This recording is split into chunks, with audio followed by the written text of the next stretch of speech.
5 দিনের জার্নিটা শুধুমাত্র শেখা বলতে নয়, আমাদের অনেকগুলো সম্পর্কও এখানে জড়িত হয়েছে। মানে আমরা একে অপরের বন্ধু হতে পেরেছি।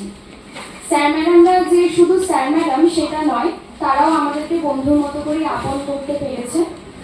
আর শুধু মাইক্রোফোনটা সবাই বলছে, মাইক্রোফোনও নয়, আমাদের অ্যাটিটিউডটাও এখানে অনেকটাই নির্ভর করে কথা বলার ক্ষেত্রে।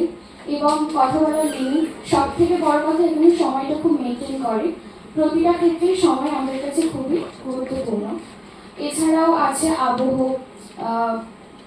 এই পপ আসা, তারপরে হচ্ছে আজকে সেশনটা যেটা হলো যে একটা করে বিষয় বলে দেওয়া হচ্ছে, সেইটা নিয়ে কথা বলা। তো এই জিনিসগুলো আমাদের কাছে কোনোদিনও হয়নি, আমরা এগুলোর সাথে কোনোদিন ইন্টারাক্ট করতে পারিনি। তো বেসিক্যালি এটা আমার কাছে নতুনত্ব একটা জিনিস। আমি খুবই উপকৃত হয়েছি এবং একটা কোর্সের সাথে যুক্ত হতে পেরে। এবং আমাদের কলেজ যে নববালিগঞ্জ কলেজ, তাছাড়াও ম্যামকে, আমাদের যে অলিম্পিকা ম্যাম আছে, ধন্যবাদ জানি এবং একটা কোর্সের আয়োজন করার জন্য। নমস্কার।